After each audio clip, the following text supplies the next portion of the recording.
He showed up for a blind date with only 50 in his pocket, never knowing that a single act of kindness from a stranger would change his life forever. If you believe in second chances, tell me in the comments, and don't forget to subscribe for more stories like this one. Daniel Carter had never been the kind of man who thought much about himself. Most of his energy went into raising his little girl and making sure she never felt the weight of what they didn't have. Still, on this chilly Boston evening, he found himself smoothing the sleeves of an old shirt, the fabric softened by years of wear, the collar pressed as neatly as he could manage. It wasn't new, it wasn't stylish, but it was clean, and for him, that was enough. Tonight was different. He had taken $50 from the envelope he usually kept hidden in the back of a drawer, money set aside for emergencies, and told himself it was worth the risk. The restaurant wasn't five-star. It wasn't the kind of place that made magazine covers, but with its polished wooden booths, its navy linens, and the quiet hum of weekday conversation, it felt like a world away from his cramped apartment. The glow from the candles on each table cast shadows that seemed softer, kinder, almost like the room itself wanted people to believe in new beginnings. Daniel paused at the door, took a breath, and stepped inside, his heart thudding with the kind of nervous hope he hadn't felt in years. He wasn't used to thinking of himself as a man on a date. He was a father first, a worker second, and somewhere far down the line, just Daniel. Yet, as he followed the hostess through the room, he let himself imagine what it might be like to share his life again. Not just with his daughter, but with someone who might see him as more than a man carrying responsibilities. The thought both steadied and unsettled him. When he sat down at the small table by the window, he set his wallet carefully in his pocket, rehearsing silently how he would pace himself if the menu prices climbed too high. He could stretch $50. He always had, but he didn't want to look like he was stretching. Not tonight. The light above his table glowed warm and low, and for a moment he allowed himself to believe that maybe, just maybe, this was the night something good could begin. Daniel leaned back, his hand resting on the edge of the table, eyes drifting towards the entrance. Every few seconds, he remembered the messages that had led him here. Simple and kind, a few lines that felt safe enough to say yes. That word yes had taken months, maybe years, to offer again. He thought of his daughter Emma and how she always told him he should smile more. How she'd patted his cheek one night and said, "Daddy, you need a friend." Maybe she was right. Maybe tonight was about more than just him. The room buzzed gently around him. Silverware against porcelain, glasses clinking, laughter rising and fading. For everyone else, it was just another Thursday evening. For Daniel, it was a chance, fragile and rare. He smoothed the front of his shirt once more, steadying himself, his chest tight with equal parts hope and fear. And as he glanced again toward the door, he whispered inside his own mind a quiet promise that he would not let the past or the weight of worry stop him from showing up, from trying, from believing that something better might still be waiting. Daniel checked his watch once, then again, the minute hand seeming to drag as if it too were caught in the weight of waiting. Each time the door opened, his head lifted with a small rush of hope, only for it to fall again as couples wandered in together, laughing, brushing snowflakes from their coats. He told himself to be patient. Maybe she was caught in traffic. Maybe she had stopped to fix her hair. Maybe, just maybe, she would still walk through the door. By now, the excuses had worn thin. Daniel scrolled through his phone, reading the last line she had sent that afternoon. "Can't wait to see you tonight." The words were there, glowing on the screen, so familiar it hurt. He tapped out a quick message. "I'm here. Just checking on." He watched the screen, waiting for the little dots that never came. The silence stretched, his heart began to sink with the realization he had been pushing away. When the buzz finally came, his body jolted as though pulled toward hope again. But the words that appeared froze him in place. "Wow, you actually went. I was just messing with you. Sorry, but you're not really my type. Not worth the Uber." A second message followed almost immediately. "You seem nice, but seriously, you thought I was actually coming?" Daniel stared, the letters blurring for a moment, as if the phone itself had betrayed him. He pressed his lips together hard, willing back the sting that threatened to rise in his eyes. Around him, the restaurant carried on as if nothing had happened. forks scraping plates, soft music spilling from hidden speakers, the low hum of conversations that belonged to people who were wanted, people who belonged. He sat still, holding his phone in his hand as though releasing it would mean accepting it was real. Heat crept up his neck, the kind of heat that comes not from anger, but from humiliation. He reached for the water glass in front of him, swallowing slowly, anything to keep from breaking the silence inside his chest. The server passed by, offering a polite smile. "Would you like to order something, sir?" Daniel shook his head quickly, his voice catching in his throat. "No, thank you. I'm still waiting." But he wasn't. He knew it. He shifted in his seat, opening his worn wallet under the table. Inside was a single folded bill, a five he had promised himself he wouldn't touch unless he absolutely had to. $50 had already felt like too much, but at least he had carried the quiet hope of sharing a meal, of not eating alone. Now even that was gone. He placed the wallet back in his pocket, fingers trembling as he pulled the napkin tighter across his lap, trying to mask the hollow ache in his stomach. He told himself not to cry. Men didn't cry in public, not men with children to raise and pride to protect. But there was no denying the weight pressing on his chest, the familiar whisper that maybe he wasn't enough, never enough, to be worth showing up for. He straightened his back, forcing his shoulders tall, the way he did whenever Emma asked if everything was going to be okay. He could play the part here too, even if no one was watching. The minutes trickled by. Couples leaned across tables, hands brushing, eyes sparkling in the candlelight. Daniel sat alone, his glass nearly empty, the water doing little to calm the hunger that clawed at him. His jaw tightened, his gaze fixed once more on the door, as if willpower alone might conjure the figure who would never appear. And still he stayed, clinging to the small, stubborn hope that showing up, even to nothing, might mean something. Because if he gave up on even that, what else was left to believe in? Victoria Sterling had come to the restaurant that evening out of habit more than need. After a long day of meetings and presentations at Sterling Organics, she often chose this quiet corner table to unwind. The polished wood, the low candlelight, the steady rhythm of silverware and soft music. It gave her space to think, to exhale. Her phone buzzed with unread emails, but she had set it face down beside her glass of wine. For once, she wanted to be present in a room instead of buried in numbers and projections. It was then that she noticed him, a man sitting by the window, his shirt simple, pressed with the kind of care that speaks louder than any designer label. His posture was straight, almost too straight, as though he carried the weight of holding himself together. Every few minutes, his eyes flicked toward the entrance with a hope so raw it made her pause. She had seen confidence in boardrooms, ambition in negotiations, arrogance at networking events. But hope, that fragile, trembling thing, was rare. At first, Victoria told herself not to stare. People came and went, lives crossed in silence all the time. Yet, something about the way he clutched his phone, how his thumb hovered over the screen as if willing it to light up, tugged at her attention. She saw the faint tightening of his jaw when it finally did, the flicker of relief that flashed across his face, only to be crushed an instant later. He read the message again, and though she couldn't see the words, she knew the language. Disappointment had a way of etching itself into posture, into the slope of a shoulder, into the dimming of a gaze.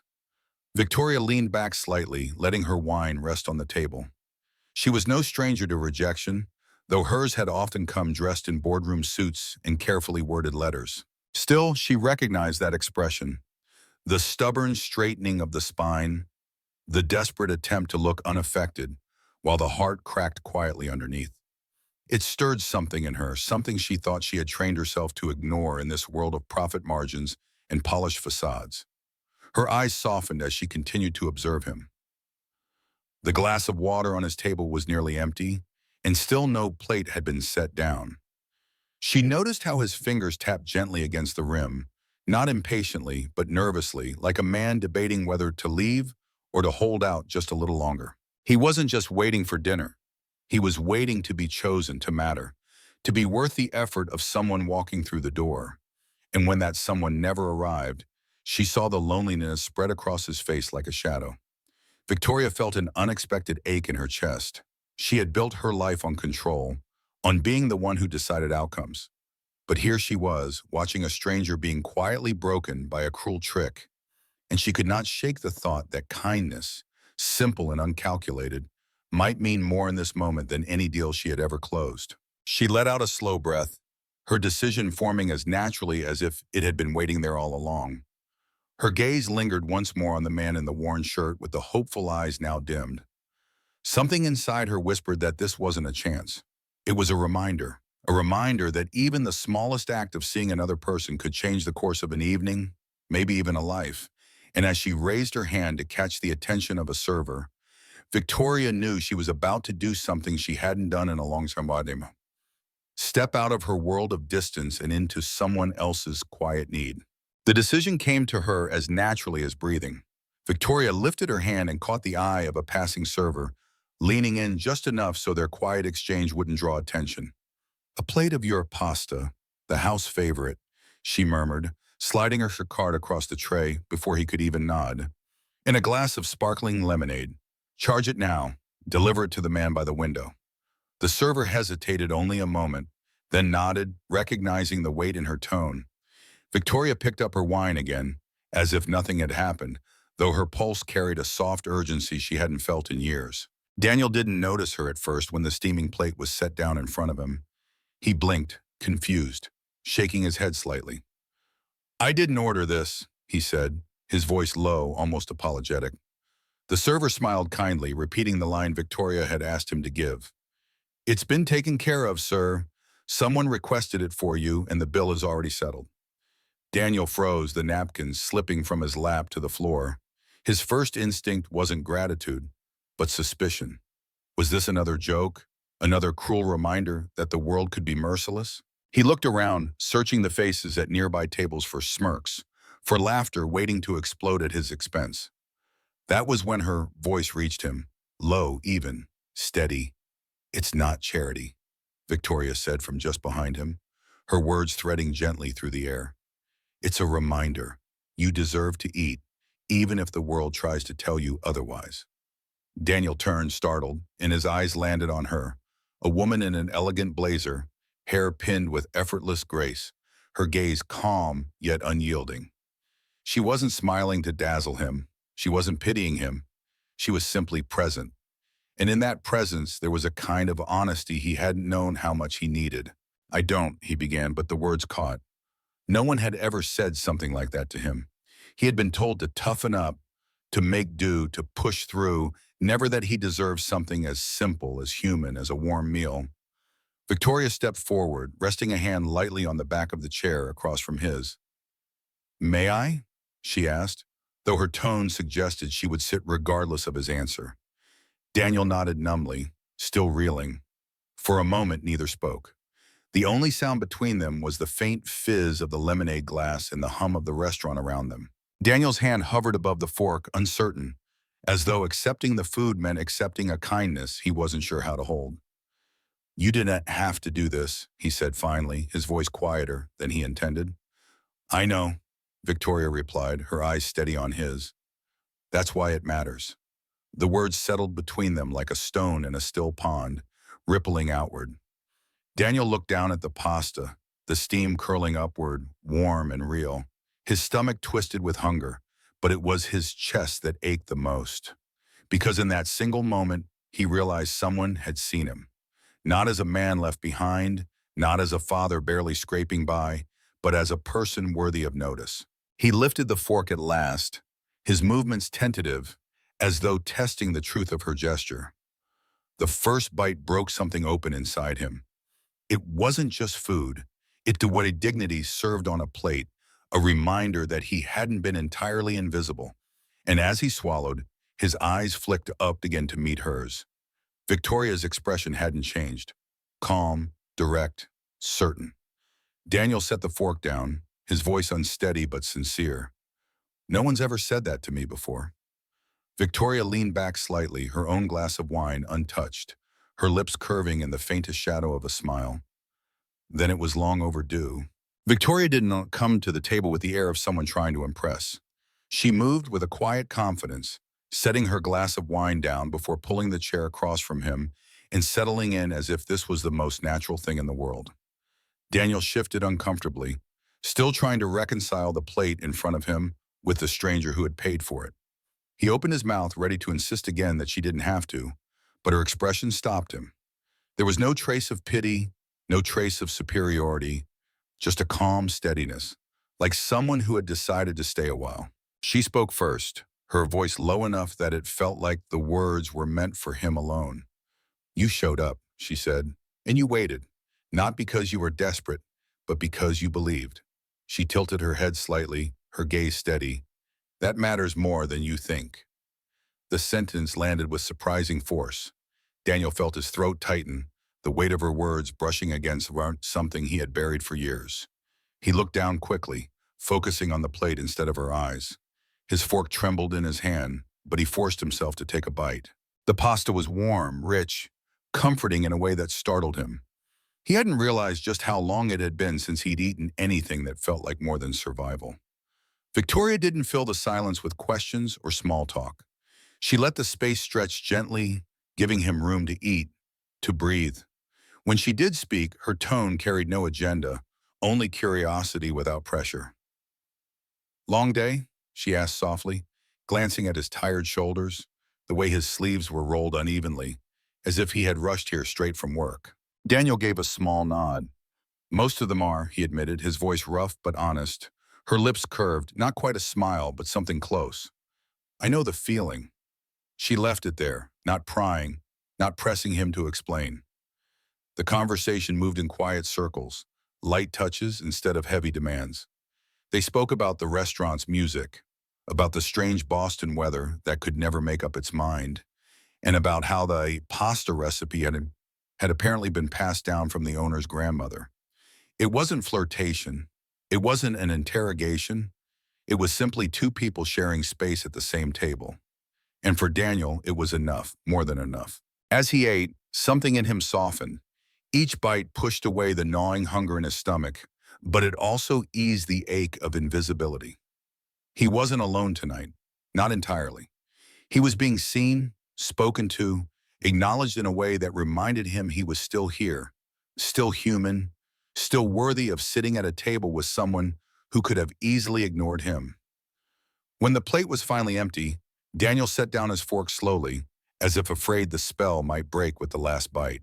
Victoria reached into her blazer pocket, pulled out a small white card, and slid it across the table. "I come here often," she said, her tone still gentle, without pressure. "Sometimes for the coffee, never for the company. But if you ever feel like being seen again, you know where to find me." Daniel stared at the card, resting against the candlelight, her name printed in bold letters, the title beneath it heavier than anything he could have imagined. He looked up, but she was already rising, her glass of wine barely touched. She gave him a small nod, not a goodbye, not a promise, but something in between, and walked toward the door. For a long moment, Daniel stayed seated, the card still warm from her hand lying against his palm. The room buzzed on around him, but all he could hear was the echo of her words. "You showed up. You believed." And maybe for the first time in years, that was enough to carry him through the night. A week later, Daniel pushed open the door of a small cafe tucked between the public library and a row of old brick buildings. It was the kind of place he stopped at only when his budget allowed, usually for a plain coffee and a few quiet minutes, while Emma colored at the library across the street. The air inside carried the warm scent of cinnamon and roasted beans, a sharp contrast to the biting chill outside.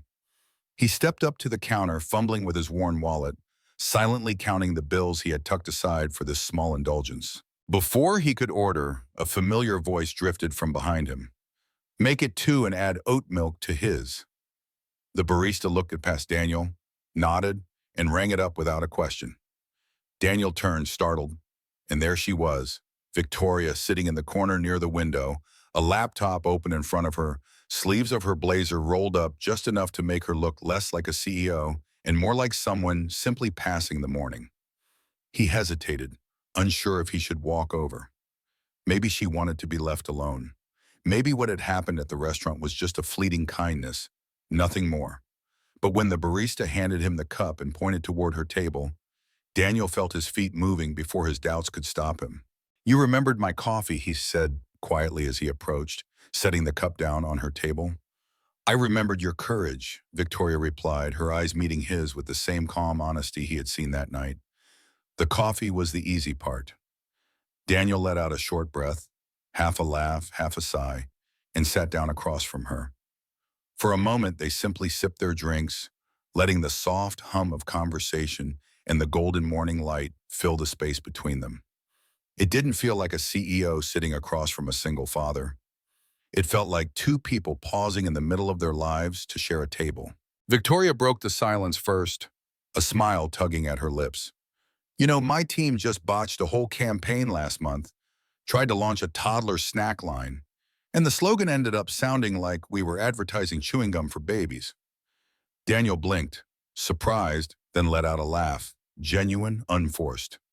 "That sounds like something my daughter's teacher would complain about." Victoria chuckled, shaking her head.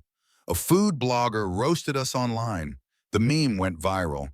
My board still hasn't let me live it down." She said it not with arrogance, not with self-pity, but with the kind of ease that comes from someone who had learned to laugh at her own mistakes. The weight Daniel had carried into the cafe began to ease. She wasn't questioning him about his life, wasn't dissecting his choices, wasn't offering him pity. She was just talking, letting him laugh at something that wasn't survival or responsibility. For the first time in a long time, he felt like he wasn't performing or apologizing. He was simply present. They talked about coffee preferences, about Boston's unpredictable weather, and about the odd childhood snacks each of them used to love. The conversation flowed without effort, light and genuine, surprising them both with how easy it felt. When Daniel finally stood to leave, he expected her to suggest another meeting, to hand him another card, to make the moment heavier than it needed to be. But she only smiled, gave a small nod, and let him go. As he stepped back into the cold air, Daniel realized he was smiling too. Not because he had been rescued, not because someone had taken pity on him, but because someone had listened, remembered, and shared laughter without asking for anything in return. And for a man who had grown used to being invisible, that simple truth was enough to carry with him. A week after their quiet morning at the cafe, an unexpected message lit up Daniel's phone. It was short, almost casual, yet carried the weight of an invitation he never imagined receiving. "Thought this might align with your world. No pressure, Victoria." Attached was a digital pass to a workshop on early childhood nutrition hosted by Sterling Organics. Daniel hesitated at first. He wasn't a doctor, not a researcher, not anyone with a polished title. He was just a father who had learned through trial and error how to stretch a dollar into a meal. But something in her wording, no pressure, pushed him to show up. The conference room was filled with pediatricians, young mothers, and students scribbling notes. Daniel sat near the back, his posture uncertain at first, but the slides on the screen drew him in. Charts about preservatives, allergens, and labels that never seemed clear enough. When the speaker asked if anyone had questions, his hand went up before he realized it. "What about single parents who don't have time to cook everything fresh?" Daniel asked. His voice was steady but carried the honesty of lived experience. "Sometimes you're choosing between frozen dinners or nothing. What should we be looking for on the labels when time and money are both against you?" The room grew still, eyes turning his way. The speaker paused, then smiled. "That's a very good question." He launched into an answer about balancing convenience with safety, about understanding hidden preservatives. Later, when Daniel pointed out a small inconsistency in the allergy labeling on one of the sample boxes, the expert stopped mid-sentence. Sharp observation, and he had missed. Heads around the room nodded. From the back, Victoria watched quietly, arms folded across her tailored blazer. She had seen the ambitious interns ask clever questions. She had seen experts debate technical points. But this was different. Daniel wasn't trying to impress anyone. He wasn't rehearsed. He was a father speaking because it mattered to his child. And that kind of honesty could not be taught. After the session ended, Daniel slipped out quickly, avoiding the cluster of people trading business cards. He had no resume to hand out, no pitch to make. He simply gathered his coat and headed toward the library down the block, where Emma often waited for him after school. The library was warm, quiet, with the faint smell of old paper and polished wood. In the children's corner, Emma sat cross-legged on the rug, her pigtails uneven, her tiny hands flipping through a picture book. When she looked up and saw her father, she ran straight into his arms. Daniel lifted her easily, pressing a kiss to her forehead, his face softening in a way Victoria had never seen before. She had followed, not intruding, just curious enough to step inside. Emma noticed her first. The little girl peeked shyly from behind her father's shoulder, her wide eyes studying the elegant woman who stood a few steps away.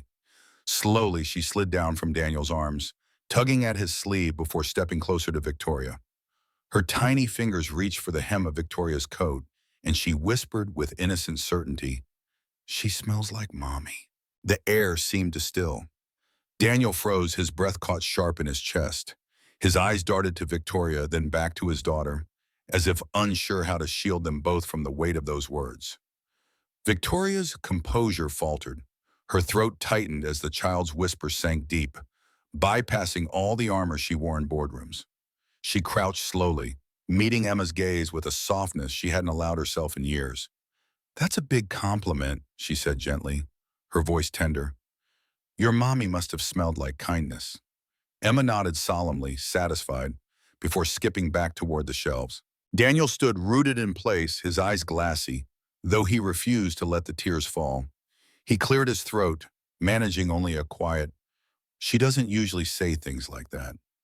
Victoria looked at him, then really looked, and saw not just a man abandoned at a dinner table, but a father holding on for his little girl. And in that fragile, unguarded moment, something shifted between them. Something neither had expected, but neither could deny. It began quietly, almost without either of them noticing.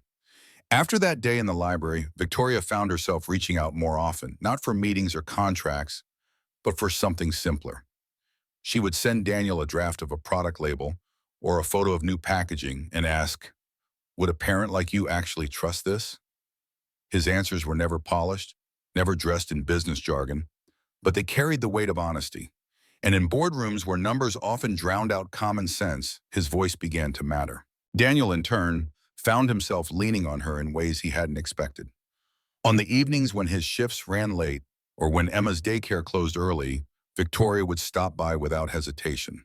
She never arrived empty-handed. Sometimes it was a stack of coloring books, sometimes just her calm presence. But always, Emma lit up the moment she walked in. It wasn't planned, it wasn't formal. It was simply becoming routine, a rhythm that slid into their lives as naturally as breathing. One night, that rhythm deepened. Emma had come down with a fever, her small body curled under a blanket on the couch. Daniel hovered anxiously, torn between the soup simmering on the stove and the worry gnawing in his chest. When Victoria knocked softly and stepped inside, she didn't ask permission. She simply knelt beside the little girl, pressing a cool hand to her forehead. From her bag, she pulled a folded cloth, soaked in a lavender compress, and placed it gently across Emma's brow. The child's breathing eased almost instantly, her lashes fluttering as her body relaxed. And then Victoria began to hum. At first, it was barely more than a whisper, a melody threaded into the quiet of the room. Daniel froze, the ladle slipping from his hand, because he knew that tune. His late wife had sung it countless nights when Emma was small, a folk lullaby altered with silly words to make the child laugh through her tears. Hearing it now was like having a door to the past cracked open, a flood of memory rushing through. He sank into the armchair, his head in his hands, shoulders trembling with a grief he had kept locked away. Tears spilled before he could stop them. Victoria's voice wavered for half a moment when she noticed, but she kept singing until Emma drifted into sleep. Only then did she turn her gaze toward Daniel. He tried to apologize and to explain why hearing that song had broken him apart, but the words tangled in his throat. "You couldn't have known," he whispered finally, his voice broken. Victoria shook her head gently, her own eyes shining, though she held them steady. "I didn't have to know," she said softly. "Some things just find their way back." The silence that followed wasn't heavy. It was full of loss, of memory, of something new settling quietly between them. No declarations, no confessions, but the truth of what was forming could be felt in every breath they shared. From that night forward, they moved through life differently. Victoria still asked for his thoughts on campaigns. Daniel still leaned on her when work pulled him away. Emma still looked for her at bedtime, expecting two stories instead of one. And though none of them spoke the word, it was clear to anyone watching. Slowly, steadily, the line between their separate lives blurred until three people, once strangers, had begun to weave themselves into something resembling a family. The letter arrived in a plain white envelope, its edges smudged from the postman's hands. Daniel stared at it for a long time before daring to open it, his fingers trembling as if they already knew the weight of what was inside. When he finally unfolded the paper, his eyes darted to the first line and then froze. A full scholarship, a year-long training program in Oregon, specialized certification that could change everything for him and Emma. His chest swelled with pride, but almost immediately the pride collapsed into fear. Because opportunity, he knew, often came at the cost of what you loved most. For 3 days, he carried the letter folded in his pocket, its corners softening from his constant touch.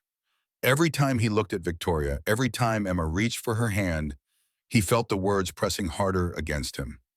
At last, he told them one afternoon at the park while Emma chased bubbles across the grass. "I got the scholarship," he said, his voice tight, as though confessing something shameful. Victoria turned to him, her brows lifting in surprise, then softening into a smile that glowed with pride. "Daniel, that's incredible." He nodded, but his eyes dropped to the ground. "It's in Oregon, a year away. I don't want you to think I'm walking away now that things feel steady. I don't want you to think I used you for support."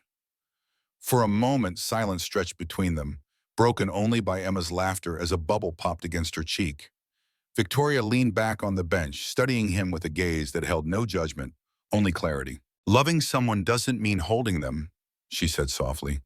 "It means not clipping their wings." The words pierced through him, leaving him both breathless and undone. He had braced himself for disappointment, for anger, for some sign that she might feel abandoned. Instead, she gave him freedom, and in that freedom, a deeper kind of love. When the day of departure came, Daniel tried to stay strong for Emma. Their apartment was stripped down to essentials, bags lined by the door.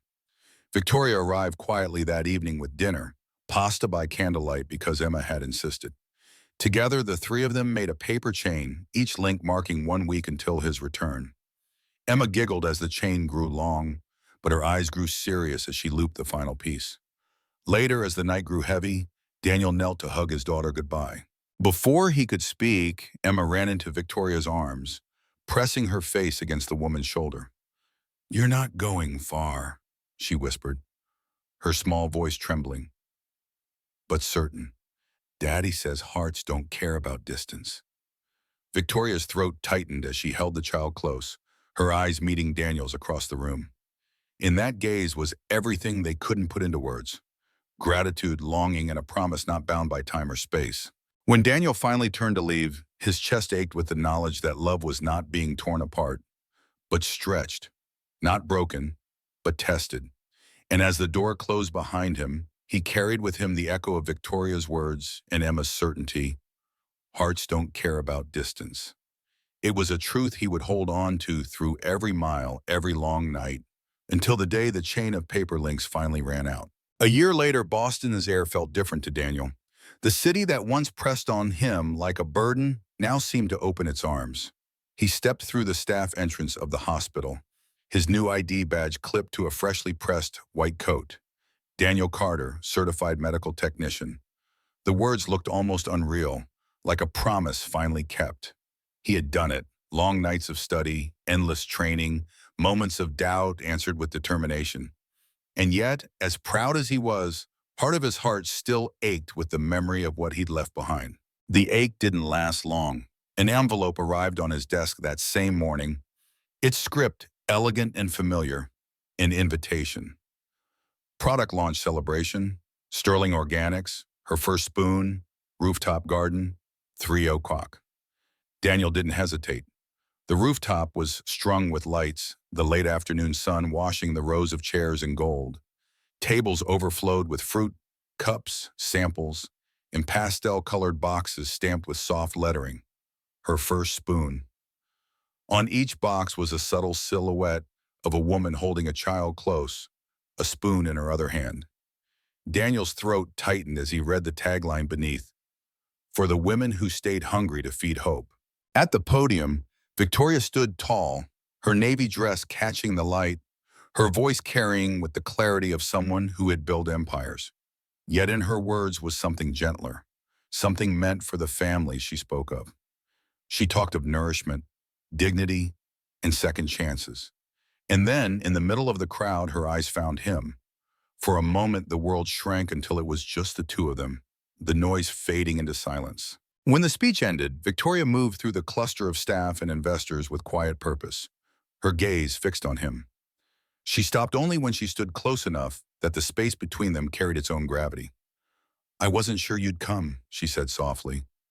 "I wasn't sure you'd still want me here," Daniel replied, his voice steadier than he felt. "Impossible," she whispered. And with that, she reached into her pocket. She didn't kneel, didn't make a spectacle. She simply opened a small velvet box, revealing a plain band with a single unassuming stone. "I don't want to save you," she said, her voice low but firm. "I just want to stay, if you'll let me." Daniel's breath caught, and for once he didn't feel the need to measure his worth against hers. He looked at the ring, then at her face, so open, so unguarded, and simply nodded. Yes. That evening they returned to the restaurant where everything had begun. The same polished wood, the same candlelight, but the table by the window was no longer lonely. Daniel sat beside Victoria, their hands linked with ease, while Emma climbed happily into her own chair, her pigtails bouncing as she settled in. The server who had once delivered pasta to a man with downcast eyes now smiled knowingly as he set menus before them. Victoria leaned close, her voice warm. "Order whatever you want tonight. We eat for the man who once waited and the little girl who believed in him." Emma giggled, pulling a folded paper from her backpack. She spread it across the table proudly, a drawing of 3 stick figures at a dinner table under a roof with a yellow door. "This is us," she said. "Daddy, Mommy, and me." Daniel's eyes shimmered as he looked from the drawing to the 2 faces before him. A year ago, he had walked into this restaurant with nothing but 50 and a fragile hope. Now he sat at the same table with everything he had ever needed: love, family, and a future that no longer felt out of reach. Candlelight flickered. Laughter rose from nearby tables. And for the first time in years, Daniel allowed himself to believe without reservation. Not a rescue, not a fairy tale, just a quiet miracle. 3 chairs at one table in the beginning of a life they would build together. What do you see as the core message in this story about Daniel, the single father who arrived at a restaurant with just 50 and a fragile hope, only to face rejection, but then encounter an unexpected act of kindness from Victoria? Is it perhaps about the power of showing up, even when life seems stacked against us, or the transformative role of empathy in turning despair into connection? Consider how Daniel's vulnerability, his willingness to risk that small sum for a chance at companionship, opened the door to a profound change, not through grand gestures, but through simple human recognition. What emotions does that evoke in you? The sting of humiliation, the warmth of unforeseen grace, or the quiet triumph of second chances? Now imagine crafting a paragraph that captures a valuable life lesson from this tale, one that's deeply emotional and aimed at an audience seeking inspiration. What elements would make it resonate? Vivid descriptions of struggle and redemption, perhaps, or relatable reflections on loneliness and love? How might you weave in the idea that kindness isn't charity, but a reminder of our shared humanity, drawing from Daniel's journey from isolation to family? Aim for 200 to 300 words. Start with the scene of his arrival. Build to the emotional pivot with Victoria, and explore the broader implication that perseverance and openness can rewrite our stories. What words would stir the heart, like ache of invisibility or echo of belief? Finally, think about ending with a compelling call to action for comments and subscriptions. What would make it engaging, inviting readers to share their own moments of kindness, or urging them to subscribe for more tales of hope? How can you phrase it to feel genuine and urgent, fostering a sense of community? Take a moment to reflect on these questions, then try drafting it yourself. What insights emerge as you do?